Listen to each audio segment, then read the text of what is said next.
ayat yang paling banyak dalam Al-Quran. Ini menandakan bahwasanya emang semuanya udah diatur sama Allah Subhanahu wa Ta'ala. Kayak tadi saya ngomong, ibu berangkat ke masjid memang udah diatur sama Allah, tanggal sekian Bu Haji ono ngaji subuh di masjid, tanggal sekian Pak Haji ono sholat subuh di masjid, cuman nggak ngaji. Emang apa? Lantaran perutnya mules. Udah diatur semuanya sama Allah Subhanahu wa Ta'ala. Percaya dan imani, akidahnya yang kencang. Segala yang kita lakuin sekarang itu semuanya udah dicatat di Lauhil Mahfuz.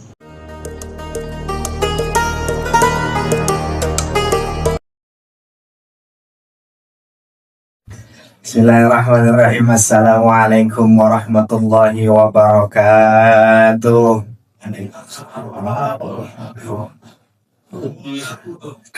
Alhamdulillah. Alhamdulillahilladzi ja'ala al-ilma arfa'a sifatil kamaliyah. Asyhadu an la ilaha illallah wahdahu la syarika lah. Alladzi ja'ala al-ilma arfa'a sifatil kamaliyah wa asyhadu anna sayyidana Muhammadan abduhu wa rasuluh alladzi khassahu Allah ta'ala bi jami'i kamalatil ubudiyyah. Allahumma salli wa sallim wa barik wa tarham wa tahannan ala sayyidina Muhammadin wa ala alihi wa ashabihi wa man tabi'ahum bi ihsanin ila yaumil qiyamah. Amma ba'du. Hadratil mukarramin yang sama-sama kita hormati, para tokoh masyarakat, para sesepuh, para asatizah, para tuan-tuan guru di sekitar masjid yang sangat kita cintai ini, mobil khusus orang tua kita, kiai kita, ketua masjid kita, dan yang lain-lain yang namanya saya nggak sebutin takut salah nama. Saya baru balik kemari, ini yang ketiga kali kayaknya Ustaz ya. Setahun cuma sekali, ya wajar kalau saya lupa nama, takut salah ya. Saya ingat namanya Kiai Mahmun Toha ya. Antum ada? Iya, Kiai Mahmun Toha, ada Kiai siapa kan? Saya lupa lagi tuh namanya kan. Ajang Kosasi. Ustaz Ajang Kosasi yang kalau yang hubungin saya masih kenal banget dah. Orang tua saya, anjing saya dah, om saya nyebutnya Ustaz Haji Abdul Manap, yang baru datang orangnya loh. Yang rada ganteng mukanya kayak orang-orang Chinese. Ini hari saya ngajar pada malam hari ini, jalan dari rumah, mengapa tahu bawaannya dingin banget. Udara ya, udah berapa hari ini dingin banget bawaannya. Cuman syukur alhamdulillah, ini masjid walaupun orangnya diisi sama yang senior-senior, ini umurnya kayaknya udah lebih dari saya semua ini. Umur saya udah 40 tahun kok. Cuman jangan dikenalin sama perawan, saya udah punya anak. Jangan dikenalin lagi, udah cukup. Satu aja merempet. Ini walaupun banyak jamaahnya yang udah senior-senior, cuman syukur alhamdulillah masih ramai ngaji subuh di mari. Rumah saya di Permata Hijau, Bu. Pak, kebun nanas, belakang ITC. Subuh paling sebaris di Rono. Emang masjidnya lebar lagi, kelihatan banget sebarisnya. Boro-boro ada orang perempuan. Syukur, alhamdulillah ini komplek, ini tempat. Subuhnya ramai, pada diem lagi ngikut pengajian Saben Sabtu saja. Tiap hari Sabtu ada pengajian, syukur, alhamdulillah. Kalau pakai Al-Imam Al-Busiri, pengarang banyak syair-syair, ini tanda bahwasanya bukan karena kekuatan kita, bukan karena kita amalnya banyak, kita bisa sampai tempat ini nih. Cuman lantaran kita dipilih sama Allah Subhanahu wa Ta'ala untuk datang ke tempat ini. Jadi bukan karena kita, Pak, Bu. Kata Al-Imam Al-Busiri, wa iza halatil hidayatu qalban. Apabila hidayah telah sampai ke hati manusia, nasyitot lil ibadati a'dohu. Karena sumbang, ngerti sumbang? Apa tuh puyeng lah anaknya dan nggak jadi berangkat. Ada lagi nenek-nenek di sono, di sini mah nggak ada nenek-nenek, masih muda semua. Nenek-nenek pengen dah ntar sholat subuh berjamaah pulangnya jalan gak pakai sendal sekalian terapi. Ada yang di sini begitu. Niat banget malamnya pengen subuh berjamaah, habis itu ikut pengajian, tiba-tiba bangun-bangun kakinya pada ngilu. Ngapa tuh pada ngilu? Asam uratnya kambuh lah, apanya kambuh lah, padahal pengen banget. Cuman belum dipilih sama Allah, oleh karena itu ini pagi yang wajib pertama kita lakuin syukur dulu dah. Kita dibangunin sama Allah. Pak, Bu, ibu saya tidur. Bangun-bangun, bangun-bangun. Udah ditarik listrik, Ustaz. Bahasanya udah dipanggil sama Allah, tidur, bangun-bangun, bangun-bangun lagi. Padahal niatnya mungkin subuh pengen sholat. Nah kita dibangunin sama Allah nih, diberangkatin lagi ke masjid. Itu mah karena saya rajin Ustaz. Bukan. Kita dipilih sama Allah, dikasih hidayah. Wa idza halatil hidayatu qalban, kalau hati udah ada hidayahnya, nasyiqat lil ibadati a'dhu badan tuh anggota tubuh bawaannya rajin aja dah pengen ibadah. Jadi pagi hari ini syukur alhamdulillah kita dipilih sama Allah buat sholat berjamaah yang tadi. Saya kagak lagi kebetulan sholat di rumah. Pas lagi azan saya baru mandi, ya sholat di rumah aja dah. Mudah-mudahan Ustaz Manap enggak marah. Saya duluan yang datang, syukur alhamdulillah. Habis itu saya datang kemari, kita duduk bersimpuh kepada Allah Subhanahu wa taala. Jangan lupa, walaupun pada lupa tadi pas masuk masjid, kalau habis sholat ada pengajian, ada apa, ada rapat, ada kumpul-kumpul, niatin iktikaf Pak, Bu. Iktikaf kan kalau dikata fikih walaupun cuma sebentar namanya iktikaf juga, diam di masjid. Besok nih pengen sholat, habis sholat kayaknya mau kongko dah, mau nanya-nanya dah sama kiai dah. Sama Kiai Makmun pengen nanya-nanya, niatin pas masuk, ya Allah saya pengen itikaf dah, sejam 10 menit cukup. Dapat pahalanya 2, sholat berjamaah dapat, itikaf dapatnya yang belum niat-niat dah dalam hati. Ya Allah saya dengerin pengajian sekalian itikaf, pahala ngaji dapat, pahala itikaf dapat. Jangan kata itikaf nginep doang. Banyak orang yang salah, saya mau itikaf Ustaz dari malam sampai pagi. Itikaf nggak perlu nginep, bentar aja kita duduk di masjid, udah namanya itikaf. Niatin lah yang mau itikaf. Nah pada hari ini saya dikirimin jadwal sama Ustaz Manap. Pada hari ini kita bahas tentang akidah Ustaz. Izin saya izin buka kitab. Kitabnya namanya Kitab Irsyadul Ibad. Nanti tadi saya campur-campur sama kitab Ihya dan yang lain-lain, karangan Syekh Zainuddin Al-Malimari. Kita mulai ngaji, kita baca Fatihah dulu. Yang pertama kita liatin untuk orang-orang tua kita yang telah berpulang ke rahmatullah, ibu bapak kita, kakek nenek kita, tetangga-tetangga kita yang sudah dipanggil Allah Subhanahu wa taala. Semoga Allah jadikan kubur mereka raudhah min riyadil jannah. Allah hapuskan segala kekhilafan dan kealpaannya, dan Allah lipat gandakan amal baiknya. Juga kita minta kepada Allah Subhanahu wa taala keluarga kita, tetangga kita, anak kita, cucu kita yang lagi dapat nikmat sakit, semoga segera Allah angkat penyakitnya, Allah kembalikan kesehatannya dalam rangka beribadah kepada Allah Subhanahu wa taala. Ala hadhihi niyyah al-Fatihah.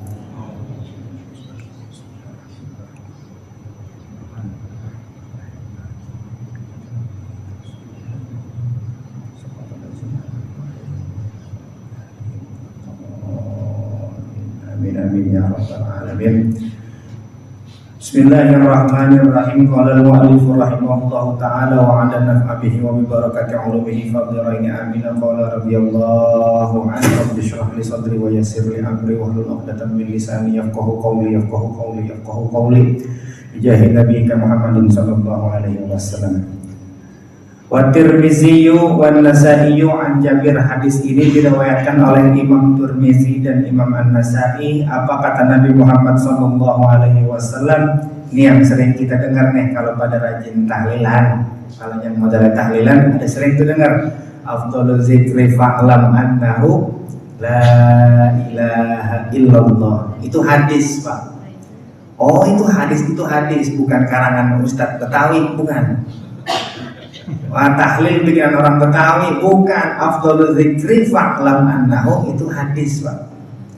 Afdhalul zikri la ilaha illallah. Sebaik-baiknya zikir kalimat la ilaha illallah. Itu zikir nomor 1, Pak, Bu. Zikir-zikir yang lain la haula wala quwata illa billah itu nomor di bawahnya. Zikir yang paling top-topnya zikir la ilaha illallah. Ini kalimat namanya kalimat tahlil.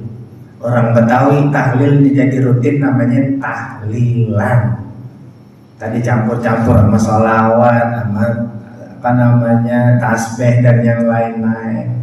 Cuman afdhalul zikri, sepaling bagus-bagusnya zikir adalah la ilaha illallah. Kenapa? Karena ini menunjukkan bahwasanya kita punya hubungan, punya keterikatan dengan Allah Subhanahu wa ta'ala. Ini namanya akidah, Pak, Bu. Akidah asal kata bahasa Arabnya ain, qaf, sama dal. Akidah atau akoda fi'il madinya. Itu artinya mengikat.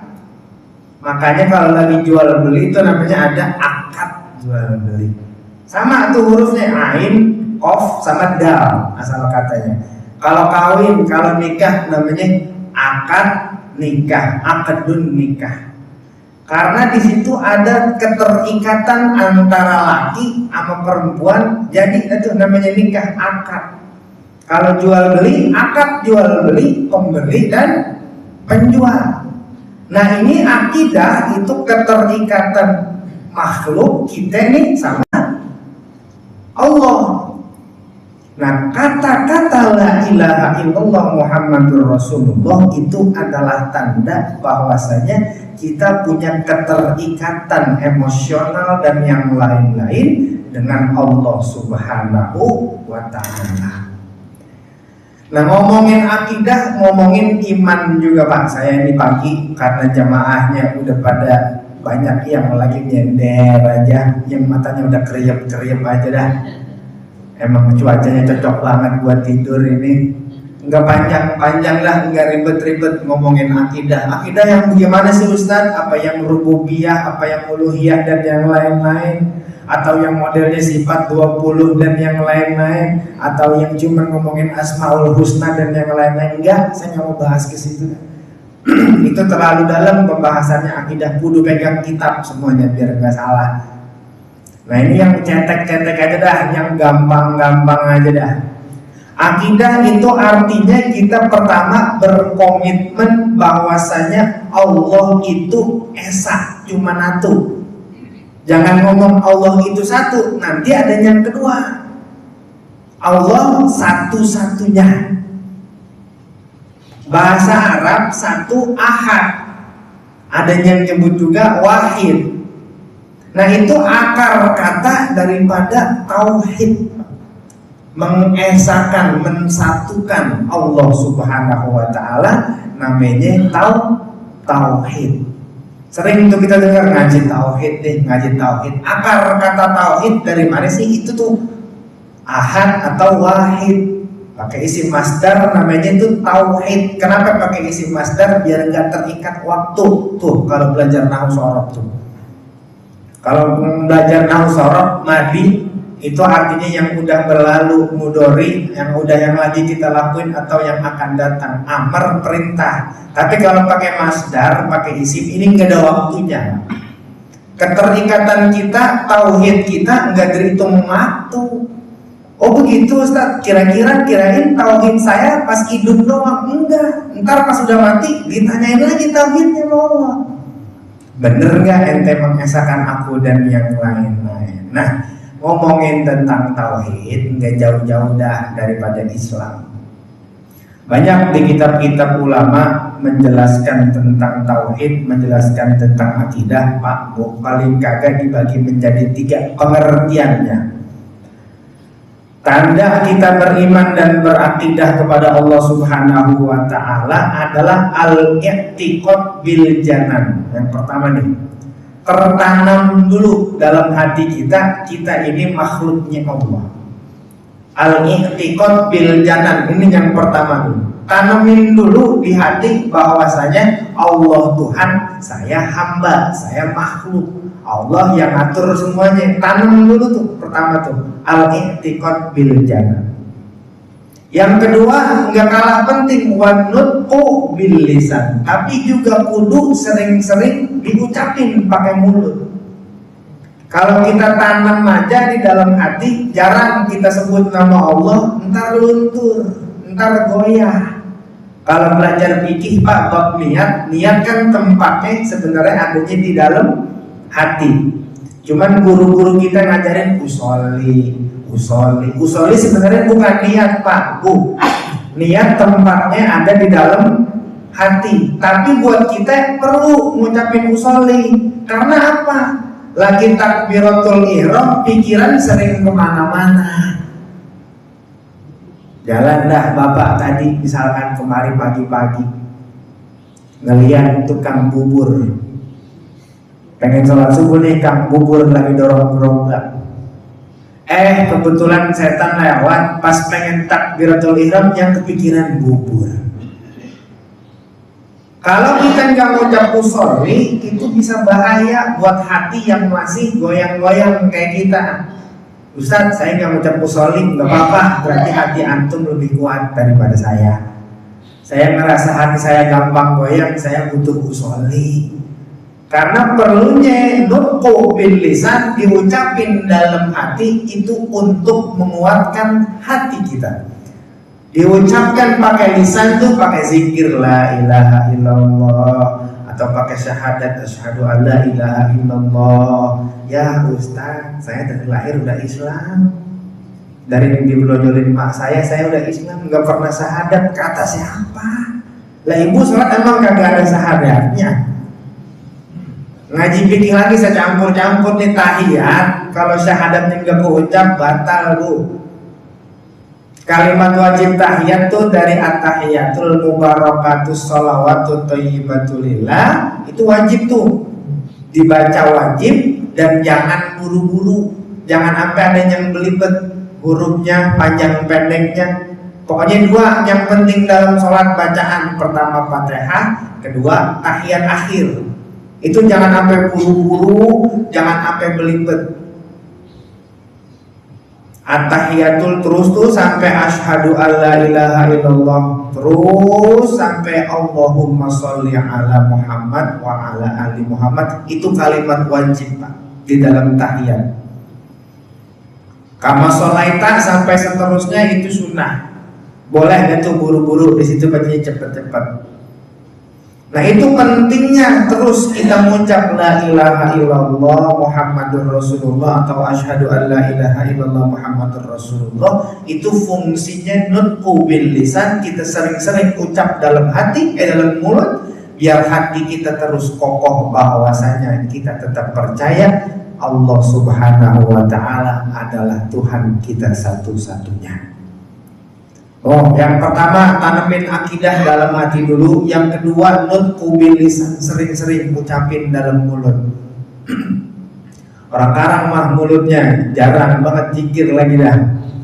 Apalagi ada YouTube sekarang zikir harian, disetel doang dibaca kagak. Ada lagi Quran full 30 juz, Imam Sudais disetel doang, belajar ngaji kagak. Sering banget tuh anak muda dah sekarang dah. Ada tuh alatnya Kiai, dicolokin doang nyala langsung tuh tadarus tuh. Coba suruh baca kulhu, belepotan. Penting pengelafalan itu, pengucapan itu penting. Banyak-banyakin zikir la ilaha illallah pagi kek, siang kek, sore kek, malam kek, terserah dah, ingat Allah aja. Itu pentingnya akidah, sering-sering kita ucapin di dalam mulut. Salah satunya ngencangin akidah kita. Yang kedua ngurangin ngomong yang kagak penting-penting banget. Kan kalau mulut kita sibuk sama zikir, ngomongin orang jadi jarang. Mulut kita banyak zikir, banyak sholawat, ngomongin tetangga kan jadi jarang. Oh ada fungsinya yang lain-lain. Nah itu yang kedua tuh, tanda bahwasanya kita benar-benar udah berakidah kepada Allah Subhanahu wa ta'ala. Nah yang terakhir tanda bahwa kita mengesahkan Allah, wal a'malu bil arkan. Baru dah kita praktekkan dengan gerakan-gerakan tubuh kita. Bisa bisa sholat prakteknya, bisa puasa prakteknya, ibadah mahdoh, atau yang ghairu mahdoh, ibadah yang lain-lain. Gerakan apa Ustaz? Tangan aja satu, tangan kanan satu, masuk ke dalam tas, ambil duit, masukin kotak amal masjid. Itu ibadah juga. Itu tanda juga bahwasanya kita beriman kepada Allah Subhanahu wa taala. Kenapa Ustaz? Kok iman nyambungnya sama amal? Ada rukun iman, ada rukun Islam, harus menunaikan zakat. Kalau orang kata dulu zakat, Pak. Padahal nggak zakat. Penting juga tuh ibadah-ibadah, tangan masuk ke dompet, ngeluarin duit, sedekah atau zakat. Itu juga tanda kita beriman kepada Allah Subhanahu wa taala. Nah, ngomongin iman umatnya Nabi Muhammad SAW nih, kita nih 1400 tahun yang lalu Nabi Muhammad hidup. Ada yang pernah ketemu Nabi Muhammad? Boro. Kita udah baca sirah nabawiyah panjang banget, nggak kebayang mukanya Nabi Muhammad bagaimana. Memang salawat kita masih jarang lagi. 1400 tahun yang lalu Nabi Muhammad hidup bahwa iman yang paling kuat ternyata di antara nabi-nabi sebelumnya. Nabi Muhammad punya mukjizat, nabi yang lain punya apa? Ayo dah, mukjizat yang paling viral siapa dah, yang paling tertanam dalam hati? Nabi Musa mukjizatnya apa Bu? Ngapa tongkat? Jadi ular.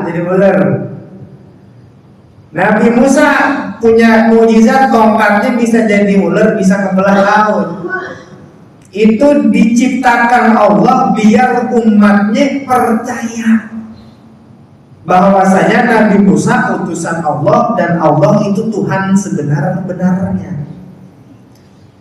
Nabi Soleh punya onta dan yang lain-lain. Tapi Nabi Muhammad mukjizat paling top-topnya mukjizat ternyata bukan keajaiban fisik. Apa mukjizat terbesar Nabi Muhammad, Pak? Al-Quran ternyata. Kita dipilih nih umatnya Nabi Muhammad, orang kebun jeruk nih, nggak perlu tuh tongkat jadi ular. Apalagi sekarang udah ada AI, gak perlu dah yang begitu-begitu kata Allah. Umatnya Nabi Muhammad tahun 2026 orang kebun jeruk, gak perlu mukjizat yang aneh-aneh. Percaya gua Tuhan. Nabi Muhammad gak perlu mukjizat yang aneh-aneh, dia cuma perlu mukjizat terbesar yaitu Al-Quranul Karim. Kita nih baca Quran masih belepotan, ngerti juga kagak. Percaya kurang hebat apa kita dibanding umat-umat terdahulu ini? Kalau kata orang Betawi, Pak Bu, kita kudu nyohor nih, misalnya begini. Nyohor, ngerti kayak nyohor? Sombong nih kita kalau mati positif, tapi kalau nyohor negatif tuh tetangga beli mobil, nyuci mobilnya depan rumah temennya, itu namanya nyohor tuh. Men kita kudu nyohor nih, kudu bangga. Kita nggak perlu mukjizat yang macam-macam, cuman perlu Al-Quran. Nggak ngerti lagi Al-Quran isinya apa. Kudu masa hafal Ustaz, Yasin aja saya hafal, Waqiah, Tabarak saya hafal, ngerti orang. Tapi percaya Allah Tuhan, percaya tuh hebatnya akidah umatnya Nabi Muhammad Sallallahu Alaihi Wasallam. Di Quran juga ada tuh, Innallaha la yastahi ayyadriba masalam ma ba'udatan fama fawqaha.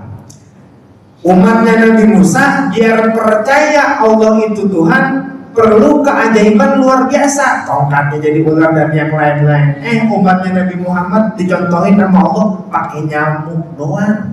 Tuh di Quran tuh Allah nggak malu buat ngasih contoh pakai nyamuk ba'udah.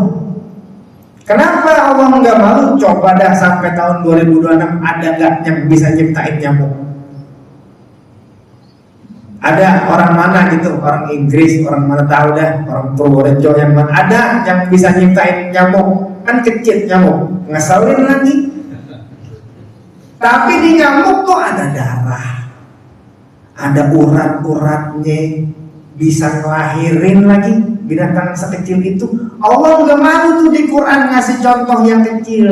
Saya nggak malu, innallaha la yastahi. Allah nggak malu ngasih contoh tanda kebesaran Allah biar kita percaya. Cuman pakai nyamuk, Pak, yang sering Bapak tepok. Itu tanda Allah kuasa itu. Karena apa? Ada nggak sampai detik ini yang bisa nyiptain nyamuk? Ada Ustadz di barat, di Eropa ada yang nyiptain hewan buatan persis nggak kayak nyamuk. Paling pakai baterai itu. Lah nyamuk kan orang pakai baterai. Itu tuh Allah nggak malu buat nandain bahwasanya dengan nyamuk aja umatnya Nabi Muhammad orang kebun jeruk salah satunya ini perumahan BPK bisa iman kepada Allah Subhanahu wa Ta'ala. Nggak usah nunggu yang aneh-aneh. Akidahnya walaupun kanan kiri maju mundur tetap percaya bahwasanya saya adalah Tuhanmu. Tuh ya kepada Allah Subhanahu wa Ta'ala. Nah, sebagai penutup dan panjang-panjang, ada kitab namanya Hilyatul Auliya karangan Al-Imam Al-Asfahani. Itu ceritanya isinya cerita-cerita dulu kebanyakan. Ada cerita ada seorang muslim, seorang yang bermukmin, yang beriman kepada Allah. Ini orang nanti bakal jadi orang yang terakhir masuk surga. Artinya dia orang yang terakhir diangkat dari neraka sama Allah Subhanahu wa Ta'ala. Kita udah masuk semua nih mungkin, amin.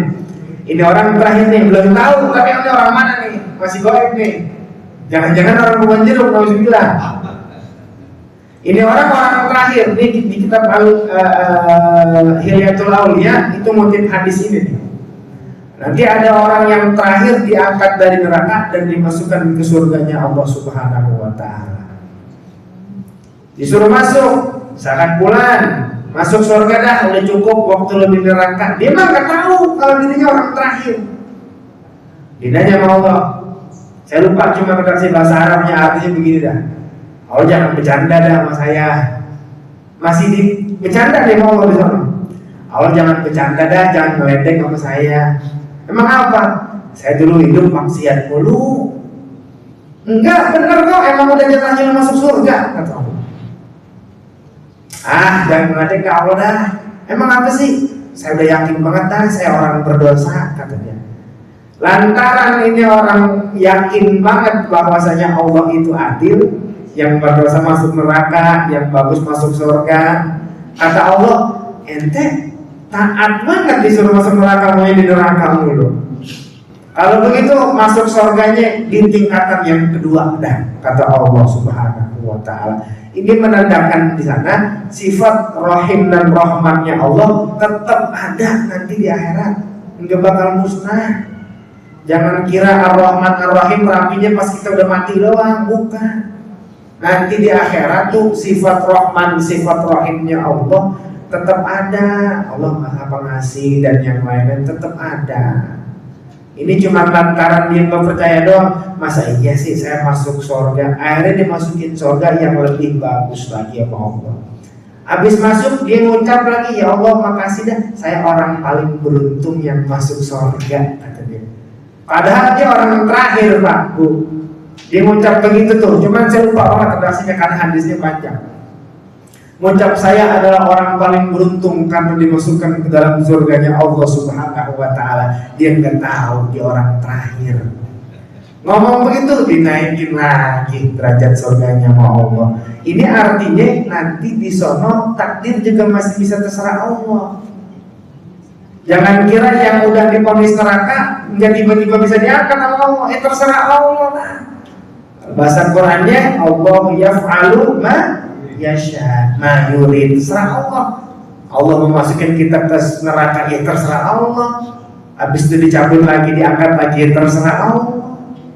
Makanya penting tuh kita punya pemikiran positif, husnuzon sama Allah. Jangan ditakut-takutin mulu umat Islam pakai sifat Allah Qahar. Benar, Allah Keker, Allah Jabbar, Allah dan yang lain-lain. Itu benar sifat Allah tuh. Allah, tapi jangan artikan Allah itu kejam banget. Kalau Bapak belajar Asmaul Husna ada sifat-sifat Allah yang galak, Itu bukan menandakan bahwasanya Allah itu galaknya minta ampun, jangan. Sifat-sifat begitu tuh, sifat-sifat kuatnya Allah nandain Allah itu adil. Yang jelek ya gua hukum, yang salah ya gua hukum. Tapi bukan berarti setelah gua hukum gak gua ampuni. Tuh Rahman Rahim gua selama-lamanya.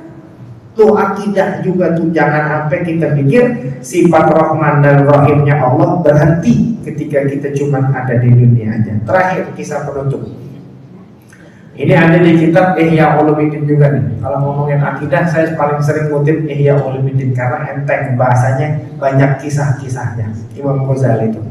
Kalau di sini hikam kali ya, ngajinya ya. Itu levelnya udah tinggi tuh. Ngomongin akidah di hikam levelnya udah tinggi tuh. Ibnu Athaillah As-Sakandari lebih tinggi dah tuh bahasanya lebih. Kalau di penutup kitab Ihya Ulumuddin ini lagi bahas tentang bab rahmatnya Allah. Jadi nanti di akhirat hadis juga nih Pak, walaupun bertentangan. Ada yang bilang ini hadis dhaif, ada yang bilang hasan. Cuman kalau cerita, udah dah saya ceritain aja dah. Orang nggak ngomongin fikih, nggak ngomongin akidah. Nanti di akhirat ada 3 orang yang dipanggil oleh Allah Subhanahu Wa Taala. Yang satu ahli surga, yang 2 ahli neraka. Ingat ya, ada 3 orang. Saya dah tertanya. Atau yang lain-lain lah, 3 orang nih dipanggil sama Allah. Bukan Allah iseng, memang Allah pengen ngasih tahu ini rahmat gua gede ini luas. Dipanggil 3 orang. Yang 2 maju, yang ahli neraka kata Allah. Maju dah. Ada komplain nggak masuk neraka kata Allah? Enggak Allah. Kenapa nggak komplain? Malaikat salah nyatet nggak? Nggak segampangnya begini nih. Kagak Allah, emang hidup saya jelek banget dulu, hancur banget. Oh jadi ngaku. Nah, bagaimana di neraka keadaannya? Ditanya mau sejelek-jeleknya tempat ya Allah, nih neraka dah sekejam-kejamnya neraka, tempat neraka syarrul makan bahasa kita itu. Sejelek-jeleknya tempat neraka udah ya Allah. Oh begitu. Oh ya udah dah, balik lagi sama ke neraka. Orang pertama disuruh balik sama Allah ke neraka, dia kabur lari, gancang banget kalau bahasa orang Betawi. Ngibrit dia lari ke neraka. Allah heran juga. Padahal emang ini takdir Allah, lo paham. Dipanggil, Tom, balik dulu. Ente disuruh masuk neraka, apa jadi cepat banget larinya? Apa kata orang yang pertama? Ya Allah, saya dulu di dunia disuruh dan nurut. Sekarang di akhirat saya disuruh masuk neraka, saya lari dah. Ini kisah benar ini, nanti di akhirat kalau nggak percaya mati duluan dah, kita ceritain ke saya. Lantaran dia nurut disuruh lari ke neraka, kata Allah, ya udah dah, lu nurutnya sekarang nggak apa-apa dah, masuk surga. Padahal taatnya pasti akhirat, tapi masih digoyangin takdirnya sama Allah, terserah Allah. Ini tanda kita nih amalnya banyak belum tentu masuk surga, tenang-tenang dulu. Ini orang yang pertama. Orang yang kedua nih ahli neraka, disuruh lari juga. Oh, no yang satu disuruh lari ke neraka, mau lari, kalau nggak lari, kata Allah. Kelangak kelingok aja. Kenapa? Kok disuruh masih malas aja? Di dunia disuruh malas, di akhirat disuruh malas, kata Allah. Apa kata orang yang kedua ini ahli neraka? Ya Allah, saya kira kalau udah dipanggil Allah pasti masuk surga kali. Lah, kata Allah, ente khususun banget sama saya. Lantaran khususun masuk surga, kata Allah. Padahal pas hidup belum pernah khususun sama Allah. Pas mati ditanya, pas di akhirat, selama celingok aja disuruh masuk neraka. Ya, saya kira orang-orang yang udah dipanggil Allah udah pasti masuk surga kali, kata dia. Masa tega banget lah. Ini orang khususun banget sama saya, kata Allah. Masuk dah surga. 2 orang ahli neraka masuk surga. Orang yang terakhir nih, ahli surga awalnya dipanggil. Pak, Bapak kenapa masuk surga? Karena saya taat sama Allah pas hidup, katanya. Oh, kira-kira di surga enak nggak Pak? Alhamdulillah Allah enak banget tinggal di surga. Mau berapa lama di surga? Ya pengennya selama-lamanya ya Allah kekal, kata dia. Oh begitu. Emang masuk surga gara-gara apaan? Ditanya dia mau. Ya karena saya rajin ibadah Allah. Karena saya taat ibadah, saya gak pernah melaksanain yang haram-haram ya Allah. Oh, lantaran ibadah, kata Allah. Iya. Hidup berapa tahun ditanya sama Allah? kebetulan saya hidup 70 tahun, ya udah ntar di surganya 70 tahun aja. Rapi 70 tahun pulang ke neraka. Karena dia ngerasa dia berhak masuk surga lantaran amalnya. Akidah yang perlu kita paham. Nanti di sono kalau kita ketemu mudah-mudahan ngomong dah, kayaknya bener Ustaz dah. Allah di sini juga masih bisa dinego. Kalau kita husnuzon, kita percaya sifat Rahman Rahimnya Allah tidak berhenti ketika kita mati saja. Paham kira-kira sampai sini Bu Pak? Tingkatin dah rasa syukur kita dipilih sama Allah. Lahir-lahir udah Islam, lahir-lahir udah iman, kan beruntung banget. Udah gitu nanti masuk surganya duluan lantaran umatnya Nabi Muhammad. Habis itu banyak sifat-sifat yang Allah berikan, yang Allah nggak berikan ke kaum-kaum yang lain. Ini pertama yang wajib kita lakukan, syukur, husnuzon, dan percaya akidah bahwasanya kehebatan, keluasan kasih sayang Allah nggak pernah berhenti, baik di alam dunia maupun di alam-alam berikutnya. Nah, hari ini pagi ini mungkin segitu aja, kurang lebihnya saya mohon maaf. Kalau ada yang mau diskusi, yang mau ngobrol silakan, tapi saya tutup dulu. Wallahul muwaffiq ila aqwamit thoriq. Wassalamualaikum warahmatullahi wabarakatuh.